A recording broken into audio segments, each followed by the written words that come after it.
I'm Neghar Fonooni, and I'm here with Galbraith, and we're here representing Girls Gone Strong.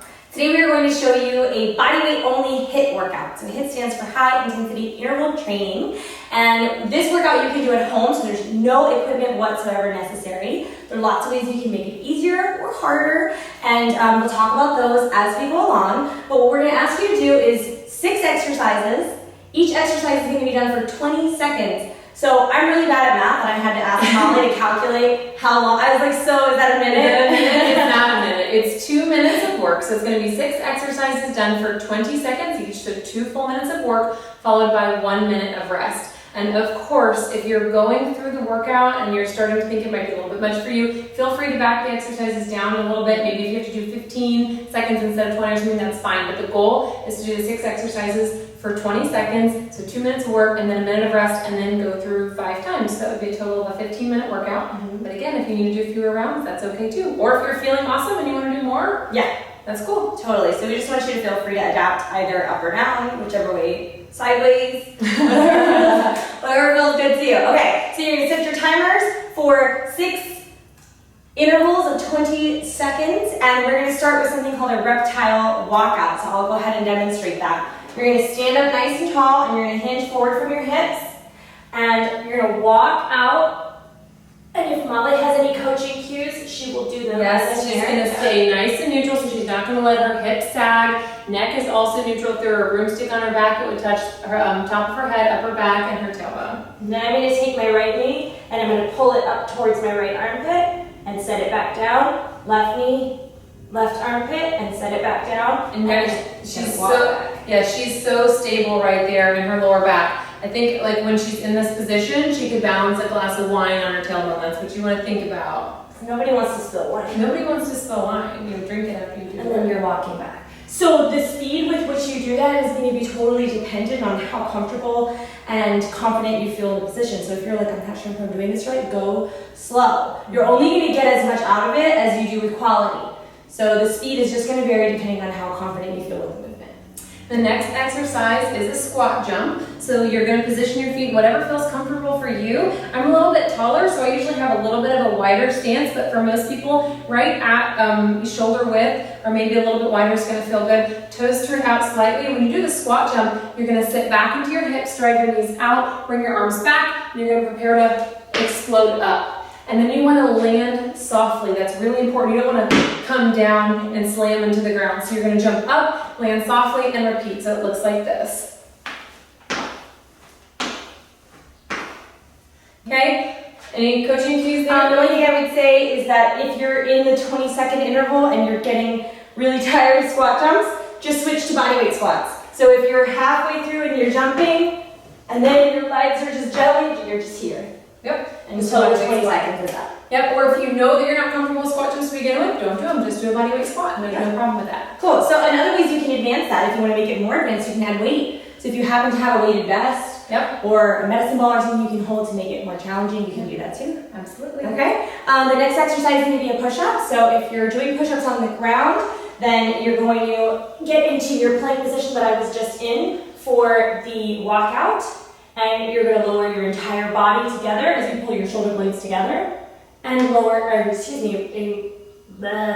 sorry guys, bring your body back up as one unit while you push your shoulder blades apart. So everything goes down, everything comes up. And guys, her elbows are tucked somewhere between 30 and 45 degrees. Having goalpost arms, those are unhappy shoulders, okay? So you want your elbows tucked somewhere. If this is 90 degrees and this is 0, somewhere between 30 and 45. And like she said, her shoulder blades were coming together as she went down, and she drove them apart at the top, maintaining a nice neutral spine and keeping everything really stiff. Yeah. So when you do a push-up, it seems like it's upper body exercise, but it's your entire body. Everything is engaged. So if you aren't at a place where you're doing them on the floor just yet, you will get there. But to start, we'd like you to use an incline. So if you have a really sturdy table or a couch or something at home that you can place your hands on, just make sure that wherever you place your hands when you're doing an incline, that you're coming down and your chest is at the level of your hands. So a lot of times people do inclines, they put their hands up too high or too low. So you still want to be about,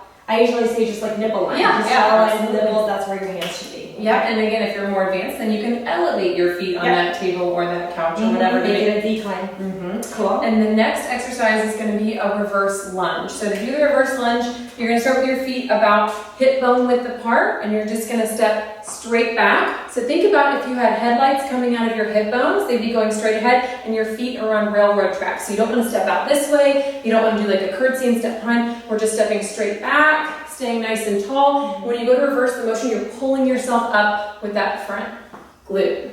We're actually going to alternate in this one. I hadn't done that side apparently. And if you notice Molly's hip, knee, and ankle when she steps back, they're all in line with each other. She's not going to break that chain. You want to show from the side? Yeah, for sure. Again, I'm staying nice and tall. If you have a hard time staying upright, you can always put your hands behind your head, and that'll kind of force you to pull your shoulders back and stay up tall. If you want to make this more challenging, you can create a deficit. So you'll stand. Oh, yeah. Okay. Well, Molly, if you stood on top of this, you'd probably get out of the frame.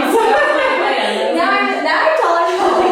So you'll stand on an object. I wouldn't start with anything more than a couple inches tall, and then you're adding some more depth, some more range of motion. This also helps it become a little bit more glute dominant. So you can do that. The other thing that you can do to make it more challenging, if that's just too easy for you, is you can turn it into a jump. We have a lot of jumping in this workout, which is why we didn't include this in the first place. But if you're super advanced and you want to make this more challenging, then you can just do an alternating lunge jump.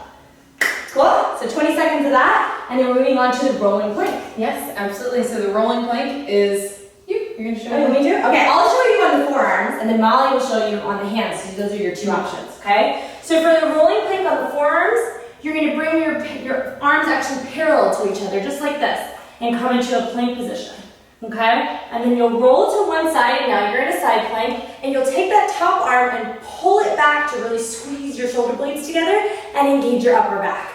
Then you're going to come back to the center, and you're going to switch sides. So I'm in a side plank on my right side, and I'm going to pull my shoulder blade back to engage my upper back, and I'm just going to keep alternating for 20 seconds. And Molly's going to show you how to do the same thing on your hands. And it's really important when she's doing this, she's retracting that shoulder blade and squeezing her upper back. That's one of the limitations of doing at-home workouts with just body weight, is there's not a lot of upper back stuff that you can do. So make sure when you're doing that, you're really retracting the shoulder blade. You notice she was twisting on her toes as well, and I'll show you that when I do mine. You're not twisting through your lower back, you're actually rotating on your toes. Yes. So you're actually switching from a regular plank to a side plank. So when I'm here, I'm pulling my shoulder blade back and down and rotating on my toes. Cool. So you'll do that for 20 seconds, whichever version feels better for you. A lot of people don't like being on their elbows. I've actually trained a lot of people in the gym where they're like, every time we do a plank, it hurts my elbows. Yeah. There's nothing wrong with you.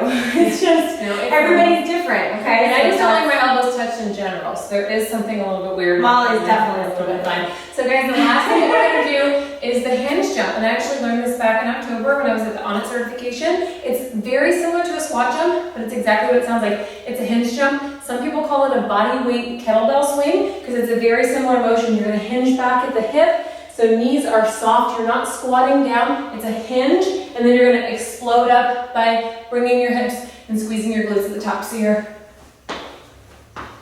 Yeah. So it's the same movement it's a very, very similar movement as a squat jump, except as you notice, the hips are going back instead of down. That's the main difference. Yep, and you want to land softly. Again, you want to control your knees when you land. You don't want your knees to come in. You want to stay really stiff through your core. You don't want to come up and hyperextend. If your core is not stiff, then that's a tendency that a lot of people have, so make sure you stay really stiff in the core. Squeeze those glutes and use those hips to power you up. One thing that can help with that is that when you go through the actual jump, bring yourself into a plank, like where you would be if you were actually in a forearm plank, because that kind of helps mentally engage that. Like you're not just opening up, you're jumping and you're in plank position. Okay? So 20 seconds of each of those exercises, rest for a minute, and then do it again. Yes, and then 5 times if you're feeling up to it. If you're not, you can do it a little bit less, and if you're feeling like doing more, you can do more. Yeah. So there you go. Hope you enjoy it. See you next time.